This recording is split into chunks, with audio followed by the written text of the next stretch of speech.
Be seated.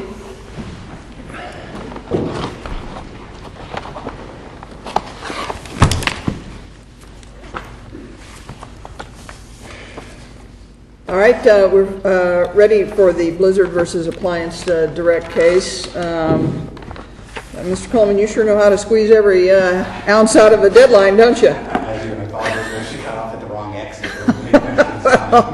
Well, that's fine. You made it in time. Counsel can begin when you're ready.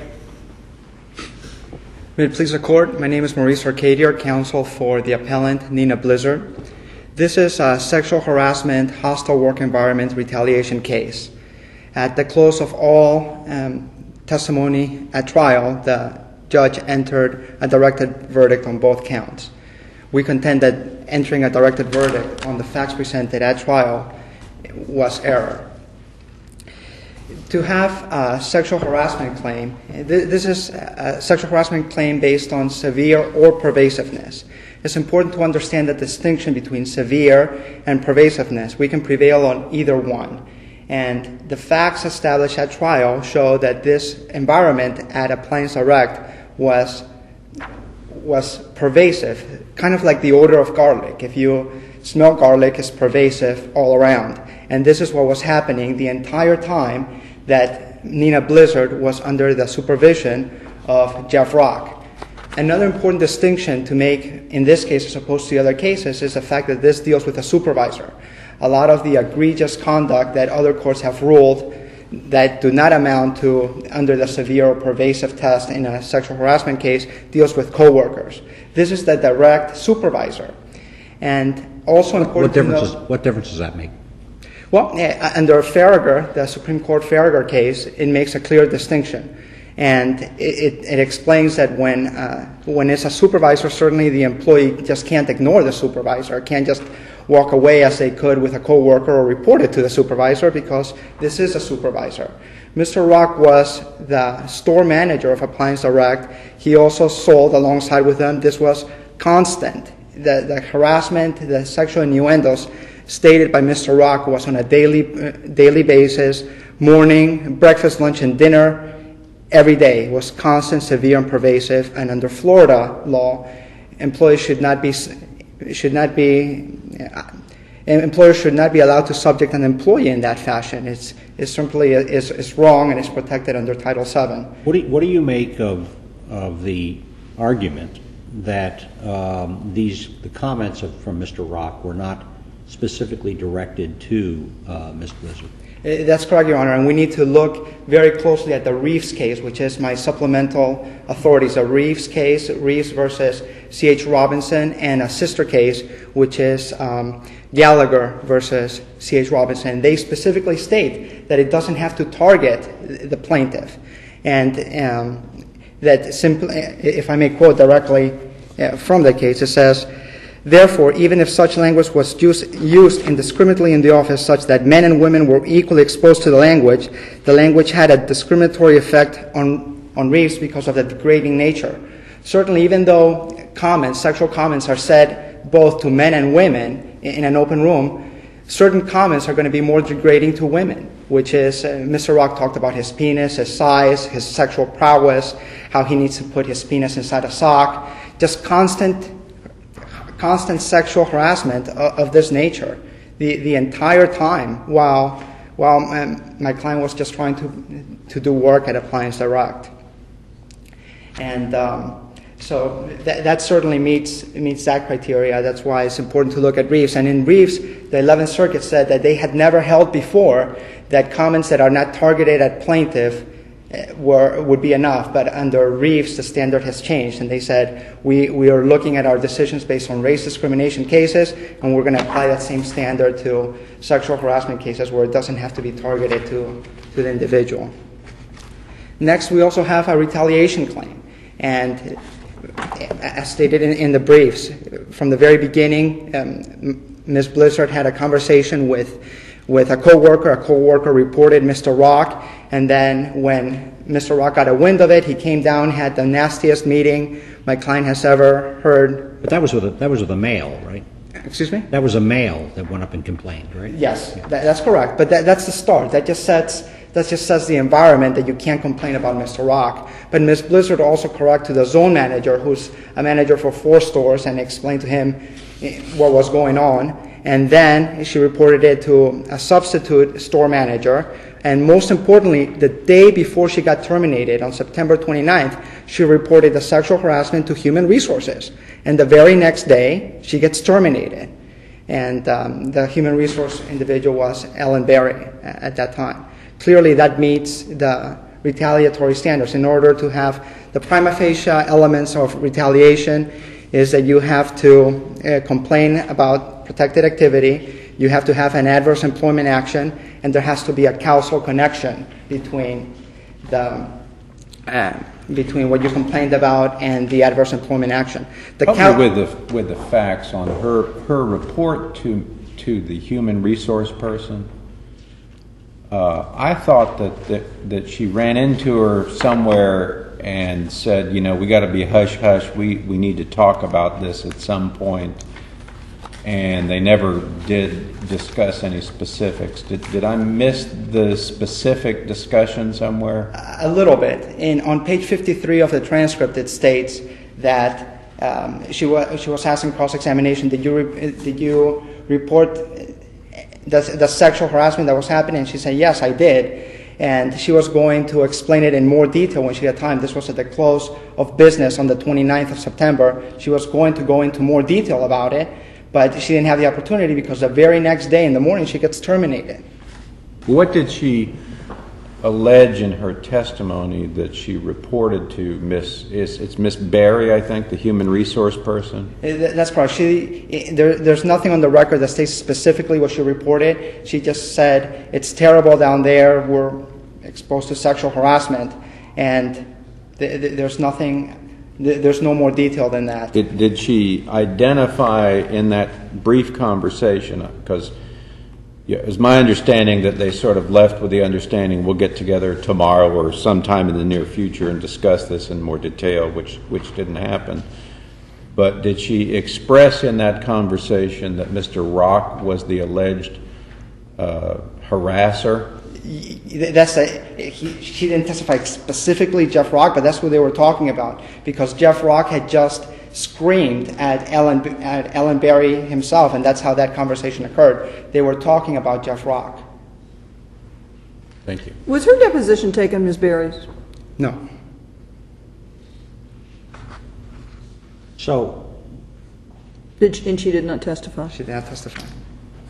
just before the ultimate separation of your client from her employer, she turns to Mr. Rock and says, you're a racist, you can't stand white women. He says, I've had enough, you're fired. Yes. How does that square with retaliation? Well, first of all, I would say that that's also protected speech, that she's complaining about. He's not a government. Excuse me? He's not a government. I don't understand.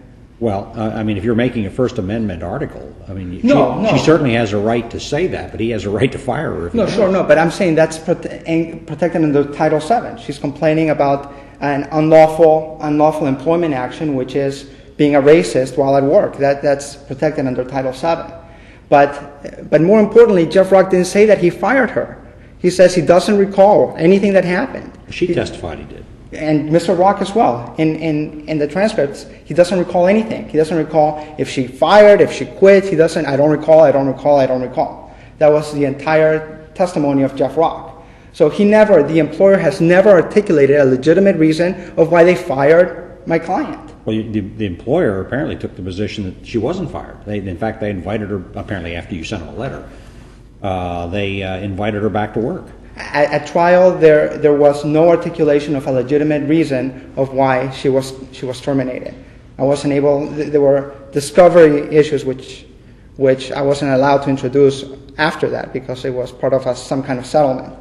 But the employer never articulated a legitimate reason of why they terminated. We can't assume that they did it because she called them a racist.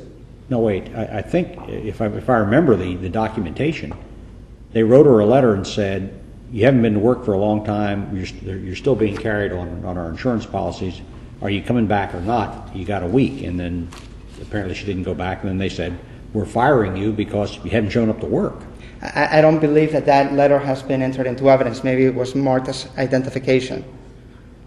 Okay, well, it certainly is in the record because I remember seeing it, and it's certainly testified about. That's not how it happened. The testimony was that she was fired. My client testified she was fired on September 30th. All right, I'll have to go back and look. I'd like to, if the panel has no further questions, I'd like to reserve the rest of my time for rebuttal. All right.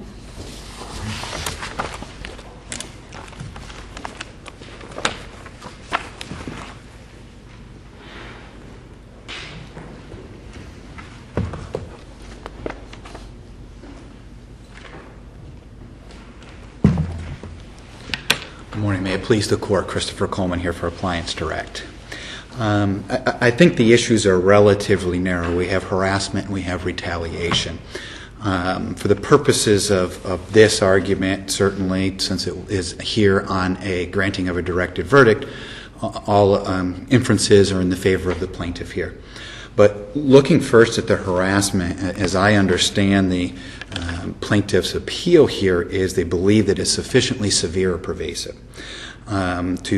What they've ignored is whether or not it has altered the terms of her employment as well. And obviously for the purposes of oral argument, I'll assume that she's in a protected class and the other items and just address the severe or pervasive. Judge Jacobus, after hearing all the testimony, maybe came to the conclusion that Mr. Rock was, as we call, crude. But as we know, the cases say very clearly that this is not a civility code. It needs to rise to the level of sexual harassment, hostile work environment in order to maintain a prima facie case. Here we have a number of conclusory statements that were testified to by Ms. Blizzard throughout the trial, that he was horrible, that the conditions were horrible, that it was horrific. You even heard Mr. Arcadier talk about when it was the worst meeting ever. There's no specific facts other than the 4 or 5 instances where Mr. Rock allegedly discussed the size of his penis, his sexual prowess, that he would take Viagra. There were general statements that these comments were made every single day, day in, day out. But when you look at the test of whether or not subjectively to this plaintiff, is it a hostile, offensive work environment? And this standard is not as low as plaintiffs might have trial courts believe, that it's as long as she's willing to testify that, yes, it offended me, that that's met. Is it an objective or is it a subjective standard? I mean, some people, I know some women that, anything that they're, you say anything and they blush, and other women you can, say anything and they're like a sailor. I mean, are we looking at the objective person? Would objectively a person be offended by this? Or are we looking at, what happens if she's, more sensitive or less sensitive? An excellent question, and candidly, it is a 2-step process, and I believe that the ultra-sensitive plaintiff still has some protection. If an ultra-sensitive, they blush at anything, if subjectively we can see it manifested by virtue of missing work, complaining, job performance, they have demonstrated subjectively this work environment was difficult. The next step is, objectively, is it under the current cases? Interestingly, the sailor person who might not be offended wouldn't meet step 1, and we don't need to determine if common folk might think it's offensive because that plaintiff didn't find it offensive enough to rise to the level of harassment under the subjective standard. The cases seem to blend them a little bit, but very clearly you first look at whether or not this plaintiff exhibited any evidence that they personally were offended by this. And it's not merely testimony, I was offended, I found it offensive. Obviously, they went to the effort of filing a lawsuit, they found it offensive, at least now. But you look back at when they were doing it. Did they miss work? Did they seek any sort of counseling? Did they complain to folks? Did it affect their job performance? And no one factor is determinative, but looking in those factors will determine whether or not it is subjective to her. Why isn't that a jury question? Because there was no facts at all presented that it was beyond her just saying it was. There was no evidence or even an inference. She was attempting, particularly near the time when she left her work for whatever reason, whether she was terminated or quit, she was clearly discussing the issue with other people. Well, she was not discussing any sex issues. The testimony, and as you've highlighted, there's no specific complaint about any sexual harassment. To supervisors. To anyone. The testimony was, we talked about it, their general statements, it was well known, everybody knew, it was, we discussed it, but it was never said, when specifically asked in some of the transcript references, well, did you ever specifically complain about the sexual harassment? Well, no, I didn't. I waited for later for that. I thought so-and-so knew about it. For example, she had testimony that she thought Guy Rosillo, a co-worker, had in fact complained to Mr. Hess, the supervisor. To what extent, if any, because the alleged harasser here is a manager, to what extent, if any, is his conduct automatically imputed? I mean, if you assume that he is in fact engaging in conduct that objectively would be viewed as sexual harassment, does she need to report it to the company, to a supervisor, when in fact he's the supervisor and he's doing it? Well, the answer is yes. When there is Faragher tells us when there is a program in place for the employer that she has failed to avail herself of, and the direct supervisor is the alleged harasser, there is plenty of avenues. As she testified, she started to talk to a human resource person the Friday before the Saturday incident, whether she was fired or quit. But she didn't, at that instance, even say, by the way, my complaints are sexual harassment. Her complaints were that he's rude and terrible at transcript page 55 and transcript page 28. At no time did she discuss we're being subjected to sexual harassment or a hostile work environment. Her conversations with regards to Mr. Hess, who was sometime earlier, who she said, I felt he was friendly. We had dealt with each other at home shows. There was no evidence of any unlawful employment activity, only, quote, horrific situation with Mr. Rock. Specifically, have you been hearing what's been happening in Melbourne? And she said, well, I concluded he knew when he said, well, a tiger doesn't change its stripes. And it's odd to me that Mr. Rock would act like this, given he was a poster child for racial or non-racial discrimination type thing. When specifically pressed, well, did you talk to him about any sex harassment or specific instances? No. And curiously, the appellant here, even in the reply brief, the two cases that they want to say that we've tried to suggest that there's some magic language, some magic words that need to be said in order for her to now be availing herself under the retaliation of opposition. There's no magic words, but you do have to put the employer on notice that it is an unlawful employment practice. But what about when it's the employer, the harasser here, according to her testimony, that fires her? Isn't that retaliation? I mean, if the alleged harasser, if you object to the treatment and he says you're fired, isn't that retaliation that would qualify, if believed, under the statute? If the complaint was sufficient to identify the unlawful employment activity. Right. So it seems to me it has to be premised upon unlawful employment activity. Yes. Because if it's lawful employment activity and he fires you, then I don't think there's no retaliation, I think, by definition.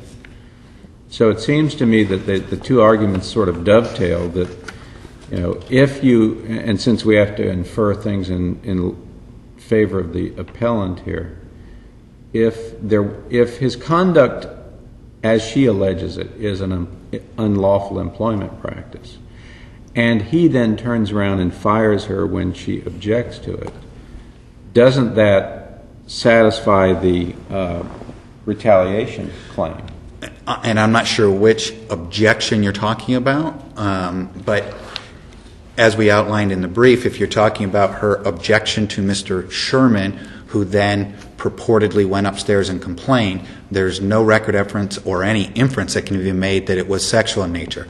If we're talking about Ms. Berry, it's clear the record is devoid of any specific unlawful employment activity or any complaint about sexual harassment.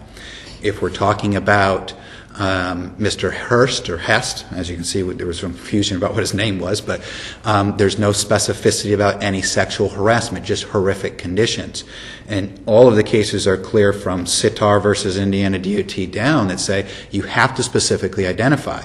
So the only one that may get close is that Mr. Rock, where the day, whether she was terminated or quit that day, and let's assume the inference is she was fired, that Mr. Rock said, you're fired after she said, you're racist, you don't like white women. And that's the extent of her statement.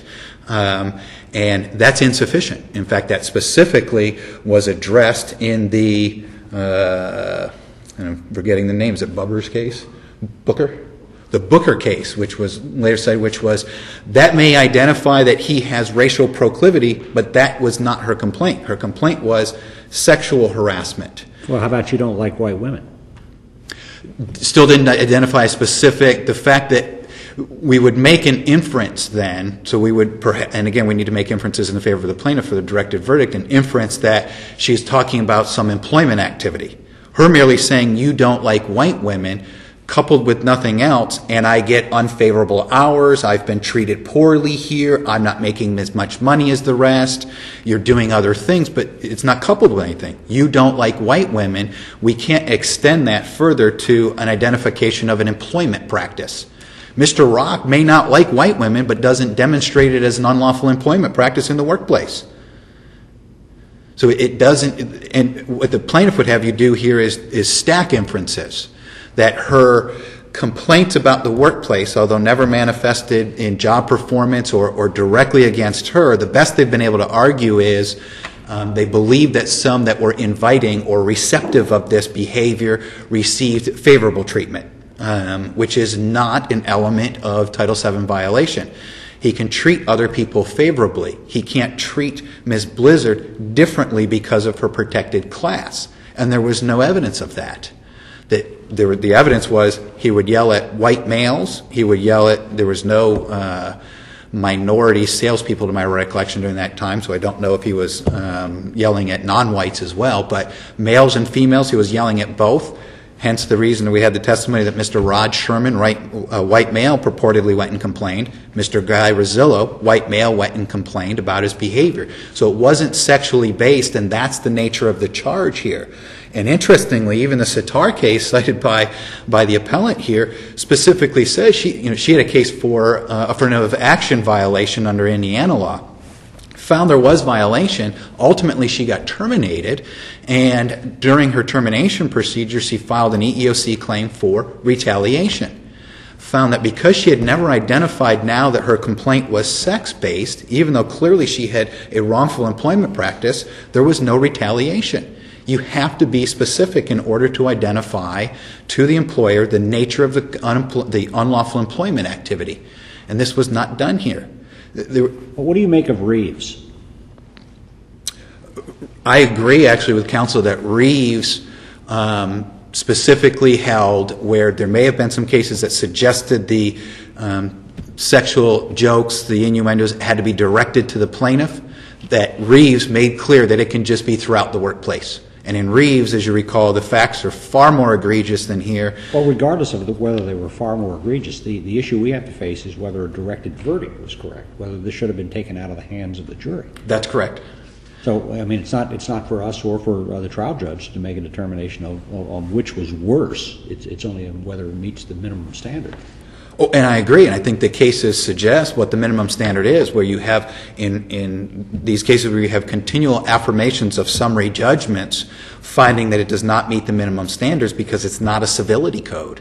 And if you will, let the horse out of the barn and give it to a jury and they believe it's a civility code, then you have this problem. But Reeves, you had numerous complaints, specific complaints about sexual harassment, and you clearly had knowledge by the employer by virtue of the testimony that was cited in the appeal, which was that she was even told one of the employees is going to have a final day tomorrow, the last day of work, and you better wear your earplugs.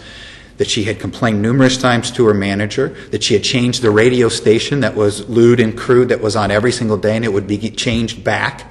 So it was the evidence there clearly was far more pervasive. But even that, the issue in that case was, did it need to be directed at her? And the answer was no. And we're not suggesting that it needed to be directed here, and at no time did Judge Jacobus find that the reason for the directed verdict is because the plaintiff failed to show that these attacks, if you will, were directed towards her rather than just generally in the workplace. But clearly he felt that it did not rise to the level of harassment under the current law. That it's just insufficient. Does it fail to meet the subjective test or the objective test? I would argue it fails to meet both. Subjectively, there was no evidence that it affected her job performance. She didn't take time off work. She didn't seek any sort of counseling. She wasn't transferred to a different position or anything. So subjectively, I believe that even given the inferences for the plaintiff, she was engaged in the activity. She knew about it until the very end. She never had any issue. Candidly, Well, I mean, she testified that it was traumatizing, that it was upsetting, that it affected her, that she was worried about losing her job if she didn't go along with it. What more do you require? Oh, and I believe that's insufficient. And I'll grab the case, but we have an instance where there was a woman who worked in the reservation desk in a hotel, and there was a cafe in the hotel that she regularly went to, and the manager within there continually harassed her, so much so that she refused to go to the cafe for a 3-week period. Then went back and the harassment started again. She continued to report it. They found it was insufficient. It did not affect her job performance. It did not affect her workplace. She did not seek any counseling. She did not miss any days for it. It did not affect her performance. She hadn't really complained to anyone else specifically about the sexual harassment. Well, how can you say it doesn't affect her job if she was, according to her, fired, according to your client, quit?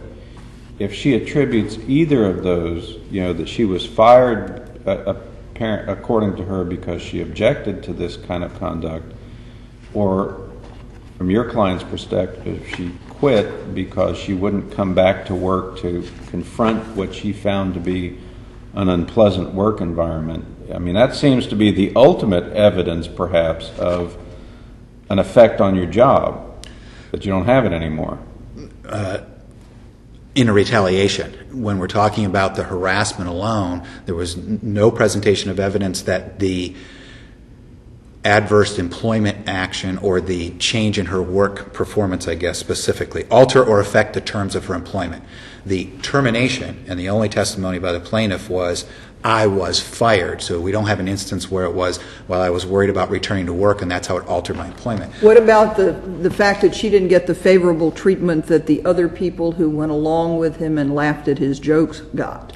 Not the right standard. That's what I'm saying. That is the favoritism standard that they'd like to hang their hat on, that others purportedly that did joke around with him got more favorable treatment. The standard is, was she treated similarly to like-minded people as her? Was she treated the same, based upon her protected class, her sex, as other females who did not entertain that? And there was no testimony that she was treated any differently. She had the same hours as the prior manager she testified. There's no change in her hours. I'm not sure I understand that. Explain that to me a little bit better. Well, the argument is, am I treated differently from someone else who acts the same as me, who rebuts these jokes, I guess?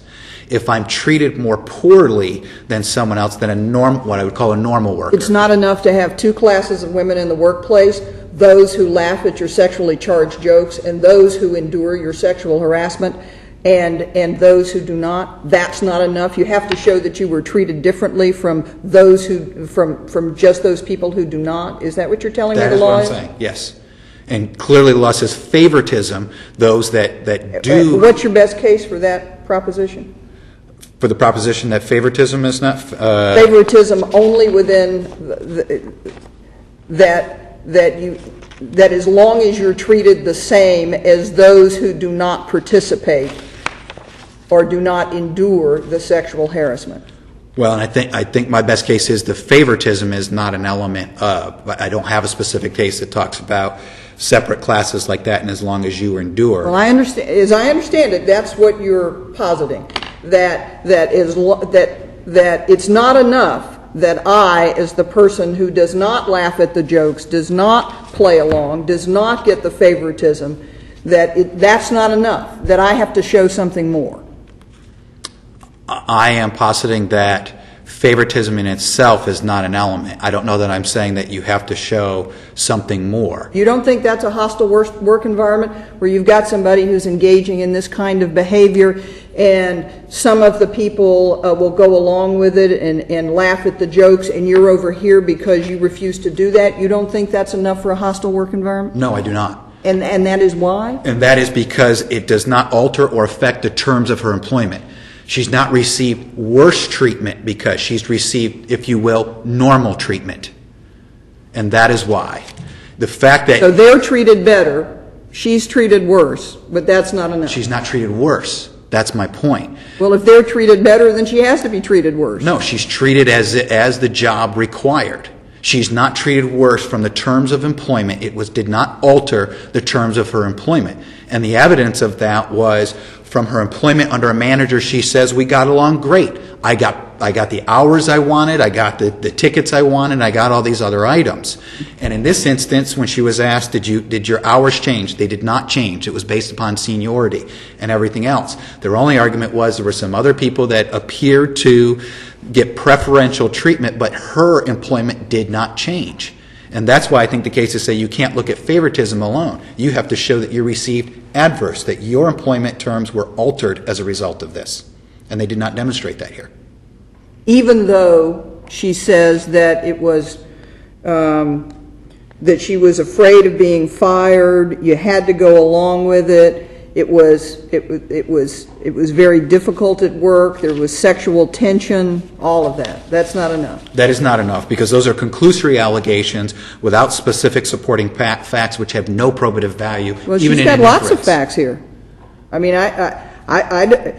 are you suggesting to me that there are not enough facts in this record to show the sexual tension at work? I'm suggesting there's not enough to show that there was going to be any firing, because in fact the only testimony was the individual that got fired was one of these that supposedly got preferential treatment, that supposedly sat by the front door in the wheelchair. She is the only one that got fired during this time period by Mr. Rock. Okay, so your suggestion is that unless she can show that somebody was fired... No. I'm using that as an example, not the rule. Okay, well, I'm just trying to find out what the rule is here. The rule is... I see pervasive sexual misconduct in the workplace. I see one class of people getting preferential treatment because of clearly hostile work conditions. That's what I see. What I'm trying to get you to tell me is where in the law is it that that's not sufficient? Because the standard is not that others are getting preferential or favorable treatment. The standard is that your terms of employment have been altered. And there was no testimony that the terms of her employment were altered. The fact that she is unable to function normally in the workplace isn't sufficient? There was no evidence that she could not function normally in the workplace. There was conclusory statements by her. She was traumatized. There was sexual tension. They were constantly in fear. I mean, none of which discuss her ability to perform in the workplace, and that was the question you presented. She, in fact, testified, I kept up with the big boys. My performance was satisfactory. I made more money under Mr. Rock than under prior managers. She wasn't late for work. She didn't see any treatment. So the fact that these things existed did not alter her employment or the terms of her employment. So if she's a particularly stoic individual with a high tolerance for this sort of thing, then she's out of luck under that theory. Arguably, yes. Exactly your point that if you have a sailor subjective, she has not demonstrated that she subjectively was affected by this harassment. And if she was not subjectively, then you do not meet your prima facie case. Doesn't it, though, really make a mess of the law if we start getting into the subjective proclivities of individuals? I mean, some people are hypersensitive and some people nothing bothers them. And I'm not sure that the law ought to treat them differently. I mean, it seems to me that there ought to be some standards in the workplace and that we should promote objective measurement of that and not go by the person who's extraordinarily stoic versus the person who's really sensitive. I can't comment on what we should or shouldn't do. I can only comment what the current law is, and the current law is very clear. Plaintiff must demonstrate subjectively they were affected, and then it's relooked at objectively so as to not subject an employer to the hypersensitive. What's your best case that would inform me of that proposition? The subjective versus objective? Yes. I think that is Gupta. Gupta versus Florida Board of Regents, as well as, I believe, Rainey versus Vincent Guard Service. Okay, thank you. And I see I'm well over my time. Well, let me ask you one final question. Yes. If she, based on all of the things that she experienced, if she quit her job, would that solve the problem? I believe that would be an indicia of subjectively it affected her, yes. I do not believe it resolves the issue because I believe that under the current cases she would still fail on the objective standard. But I do believe that would be an indicia that could have been looked at by the trial court that this subjectively affected her. Wasn't it your position below that she did quit? That's an interesting question. I'm not sure we posited a position below. No. Looking- But there is evidence in both directions. That is apparently. absolutely correct. So why doesn't it go to the jury? Well, I think because, if you will, the plaintiff's position, at least for the retaliation claim, I'm talking about the sexual harassment.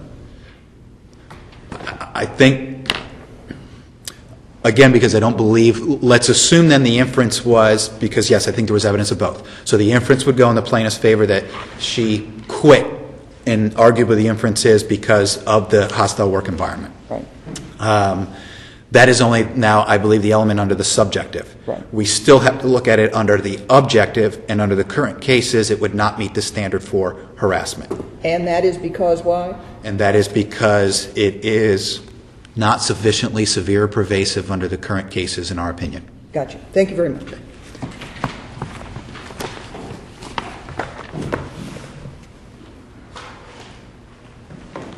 If it'll please the court, I need to make a couple of corrections on the record. One is the statement that was communicated to Ellen Berry. I'm going to read directly from the transcript, page 53. Question, okay, and when she relayed to you at that time that she was human resources, did you explain to her any of the sexual comments that Mr. Rock has made that you found particularly offensive? Answer, I did.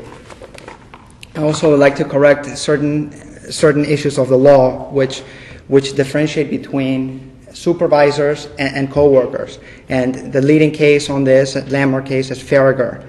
The Faragher case, it states, where the harassment is attributed to a supervisor with immediate or successively higher authority over the employee, a court looks first to whether the supervisor's behavior culminated in a tangible employment action against the employee.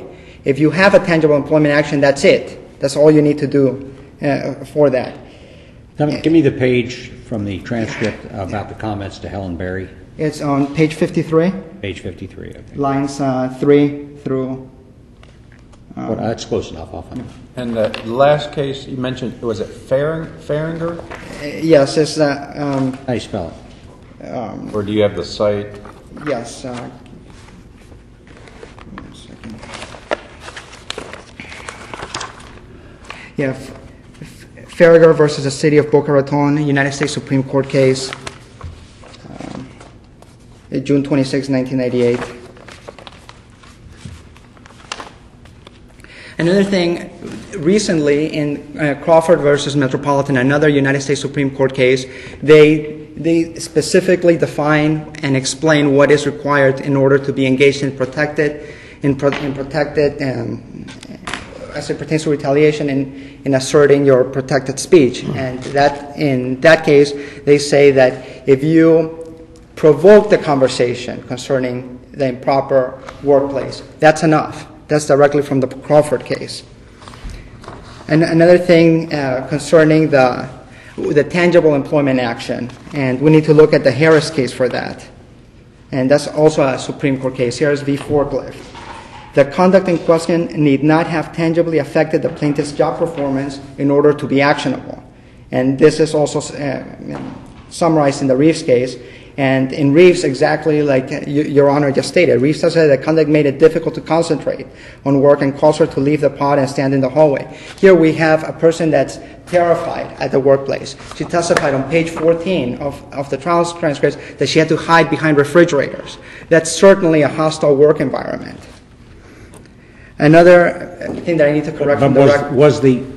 I guess what troubles me is whether the reason she had to hide behind refrigerators was because of the sexual harassment or just because the guy was a jerk. Fear, just complete fear. Is fear enough? Well, not by itself, but here we have all that sexual harassment that is going on as well. And in this court, in Bonk, in DuPont v. Speedway, explained that you have some things, you just don't look at the sexual harassment. You can look at the totality of the circumstances that's happening in the workplace, the abuse, all those things is part of the record. It's important here that we just don't focus on the trees, that we see the entire forest. Here is a pervasive work environment that's happening the entire time that this plaintiff was exposed under Jeff Rock. She had an excellent prior history. She testified 15 different managers, no issues. The very first day that Jeff Rock came into this environment, she was exposed to all this. And it's not just her testimony. There were two other women that testified exactly to that environment. We have Susan Curvy and Cindy Stebbins. Cindy Stebbins was in a different store that Jeff Rock was at. And it's just improper for the employer to say, no, that's okay. It's employment at will. We can do whatever we want. That should not be the standard in Florida. Thank you, counsel. That's the last case for the morning, so we'll be in recess until tomorrow.